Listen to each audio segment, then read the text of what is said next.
मंडल महोदय अच्छा आम पाखे चेयरमैन प्रार्थी श्रीमती उर्मिला नायक महोदय हम अच्छा जिला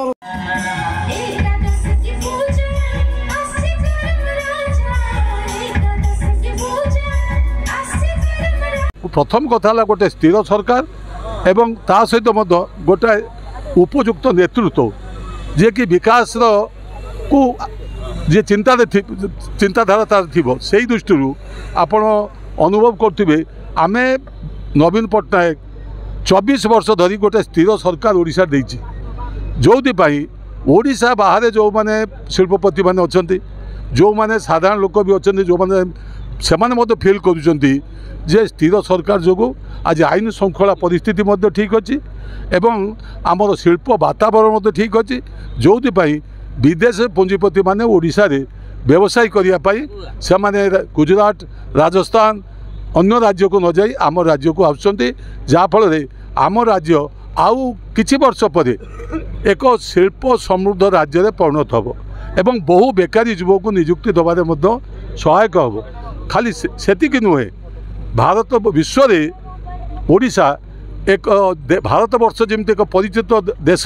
से पड़ी ओडिशा मध्य एक परिचित राज्य हिसाब से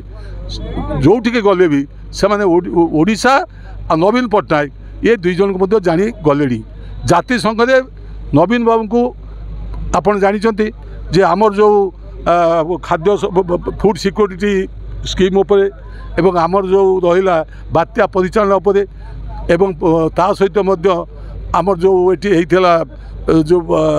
कोरोना किभली भाव में ताको मुकाबला करागला ये जो सुचारू परिचालना कले सी खाली ओडिशा वासी पाख नुहे समग्र विश्व एक परिचित व्यक्तित्व हो गले एवं तांको मध्य विभिन्न जगार सम्मानित करने सहित आमंत्रण करागला जे आ पछरे कौन कारण अच्छी किभली भाव में आपण को बात्या को परिचालन कर जोटा अमेरिका भाया देश करूना तेणु से दृष्टि सबू दृष्टिकोण विचार कर समस्त अनुभव कर श्रेष्ठ मुख्यमंत्री जो बारंबार पाँच ये खाली कौन जड़े किए दे दूँ ना विजु जनता दल सबुआड़े अच्छी से प्रार्थी से श्रेष्ठ मुख्यमंत्री बाछुंट बाछवा लोक निरपेक्ष लोक बाछवा लोक आपण सांबादिक बाछवा लोक पूर्वतन राष्ट्रपति की प्रधानमंत्री जे कि विजु जनता दल नुहति से मैंने बाछुंट श्रेष्ठ परिचालक श्रेष्ठ मुख्यमंत्री श्रेष्ठ शासक श्रेष्ठ सेवक तेणु वर्तमान तांको जीवन चिंताधारा है जे महात्मा गांधी को आदर्श अनुप्राणित अहिंसा को गुरुत्व दियो भाईचारा को गुरुत्व दियो धर्मनिरपेक्ष को गुरुत्व दियो एवं तत्सहित ए ओडिशा को एक विकसित राज्य में परिणत करने समस्ते सहयोग कर जे विजु जनता दल को किभली भाव में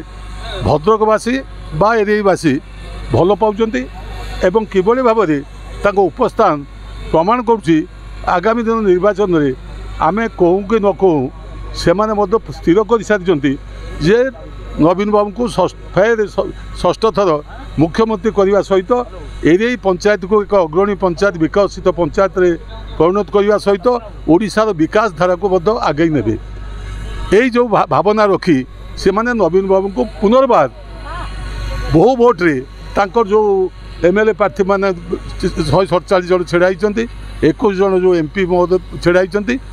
समस्त को भोट दे जितेबा मु भावुँ आमर जमी जनसमर्थन ये देखुचे आज भद्रक जिलार विभिन्न एमपी महोदय अच्छा सी विभिन्न सभारू आज फेरी सी अनुभव कर समर्थन प्राय सबू निर्वाचन मंडल विजु जनता दल प्रार्थी मान अच्छी खाली विजु जनता दल ना अच्छी बोली भावी अनुचित जे लोक समर्थन कर लोक एते माने ये नुहति आम ओडिशा लोक माँ माने बहुत आगे गले एवं से माने जानी आज विकास धारा आउ जदि आगे हम ताले